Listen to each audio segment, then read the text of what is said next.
Have you ever had one rude comment? One stupid remark from someone who doesn't even matter completely destroy your entire day?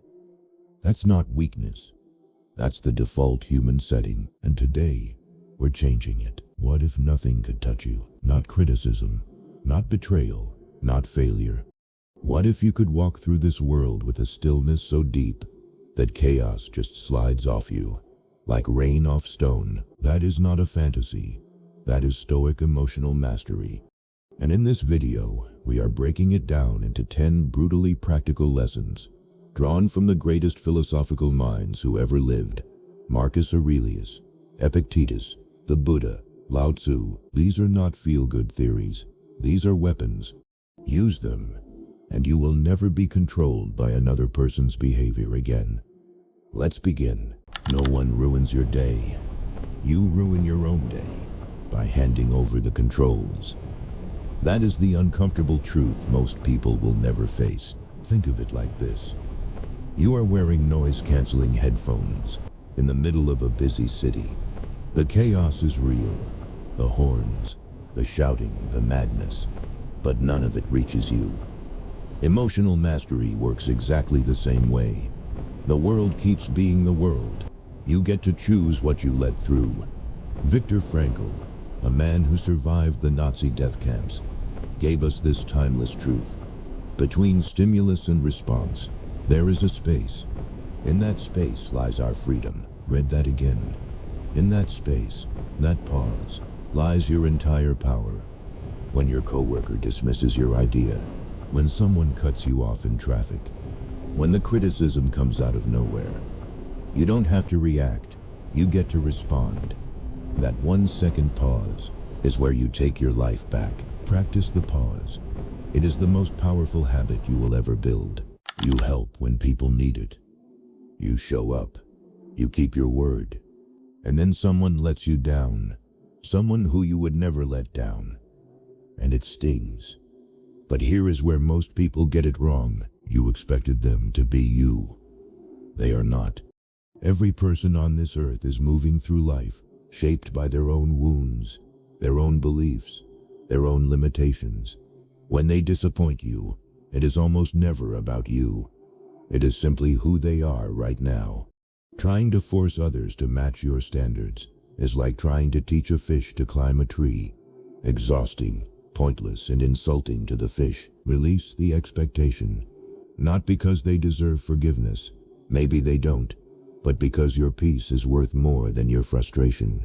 The moment you stop expecting others to operate by your code, you stop giving them the power to disappoint you. They are who they are. You are who you are. And you, unlike them, get to choose your response. Ask yourself honestly, how many arguments have you won and felt worse afterwards? Winning a debate at the cost of your peace is not winning. It is just a slower way to lose. The need to always be right is usually rooted in fear. Fear that if you are wrong, you are less. But your worth has nothing to do with being correct in every conversation. Wisdom knows the difference between truth worth defending and ego worth abandoning. Lao Tzu put it plainly, he who is attached to his views will never grow. That hits. Because every time you cling to being right, you slam a door on understanding. And understanding is where real power lives. Practice this.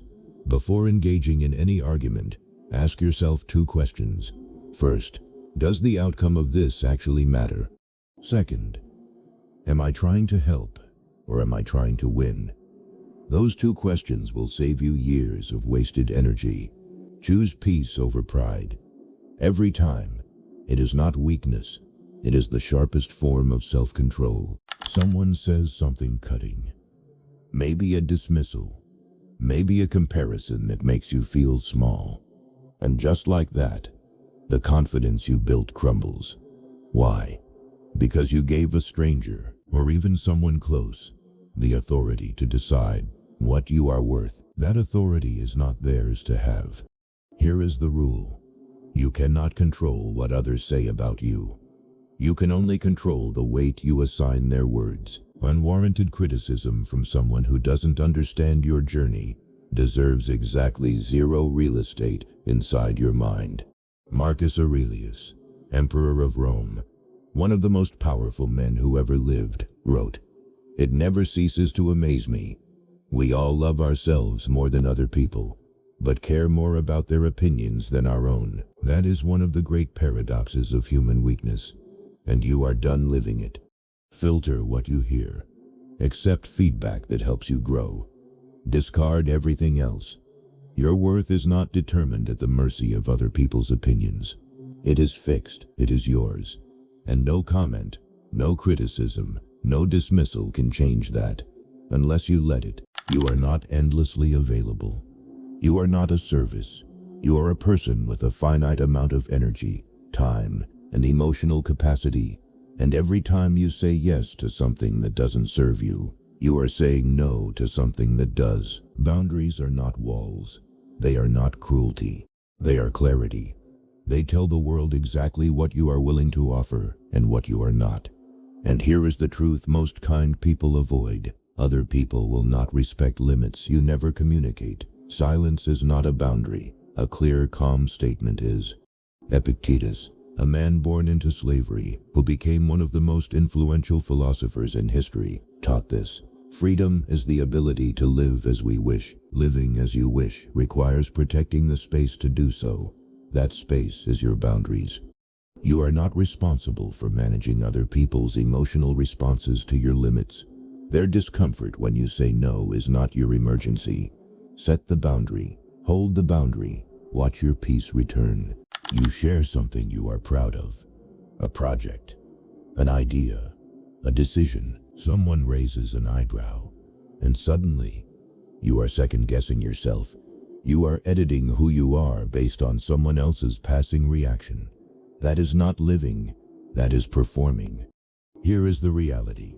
Every person who judges you is looking through a lens warped by their own fears, insecurities, and unfulfilled desires.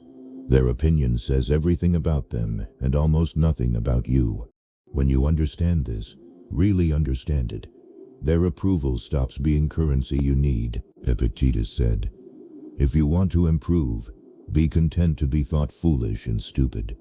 Growth almost always looks like failure to people who are not growing.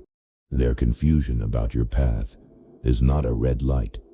It is proof you are moving. Detaching from opinions does not mean becoming cold or isolated.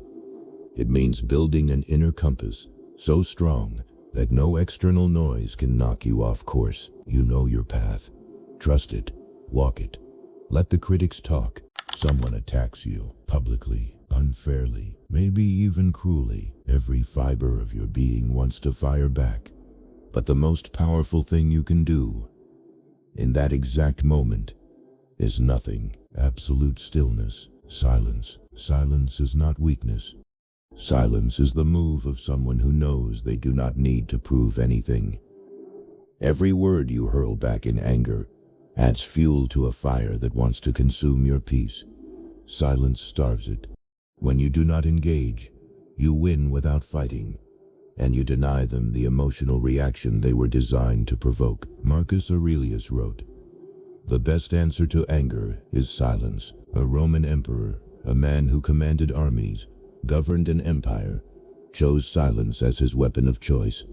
Think about that. Before you respond to anything that provokes you, pause and ask, will my words add value here?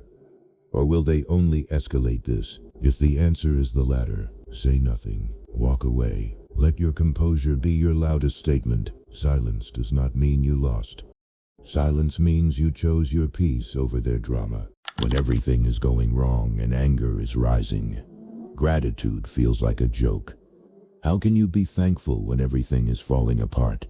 But that is exactly when it matters most, because gratitude and anger cannot occupy the same mind at the same time. One cancels the other. This is not toxic positivity. This is not pretending everything is fine. This is a deliberate, disciplined redirect of your attention. You are stuck in traffic, late, frustrated. Fine. Now name 3 things you are grateful for right now. Your car, the music, the fact that you have somewhere to be. It sounds small, but that small shift breaks the spiral. Cicero said, "Gratitude is not only the greatest of virtues, but the parent of all others. It builds patience. It builds resilience. It dissolves resentment. It is the foundation everything else rests on." Make it a practice. Every morning, 3 things. Every time anger rises, 3 things. Every time someone lets you down, 3 things. Train your brain to find the signal inside the noise. Over time, this is not just a habit. It becomes the lens through which you see the world. Criticism is uncomfortable. That discomfort is information.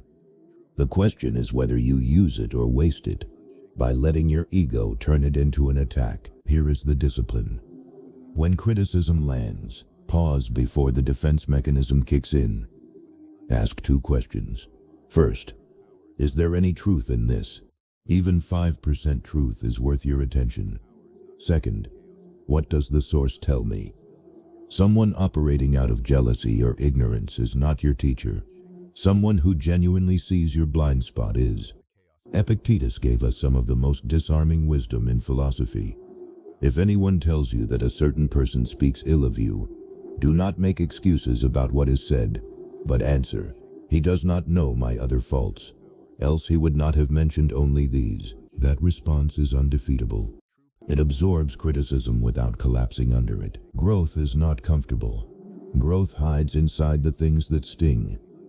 The person who can hear hard feedback, filter it, and use it without ego, that person is genuinely unstoppable.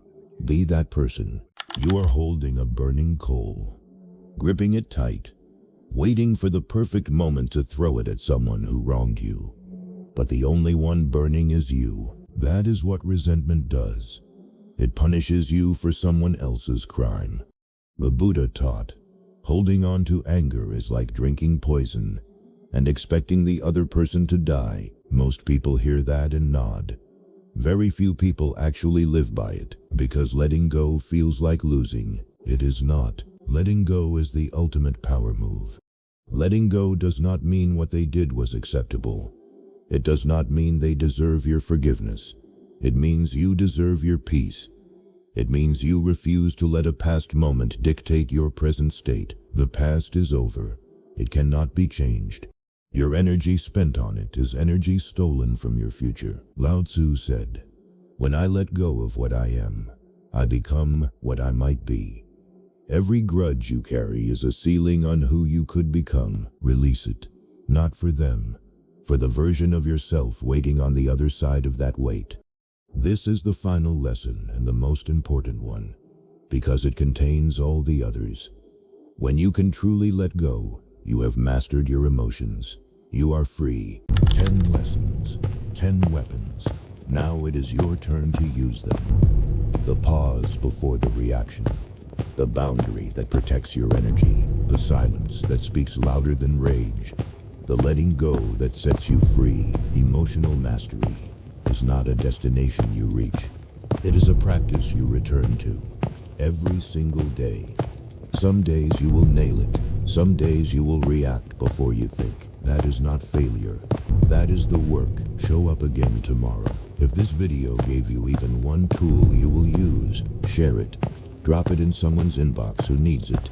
Because a calmer, stronger world starts with calmer, stronger people. And that starts with you.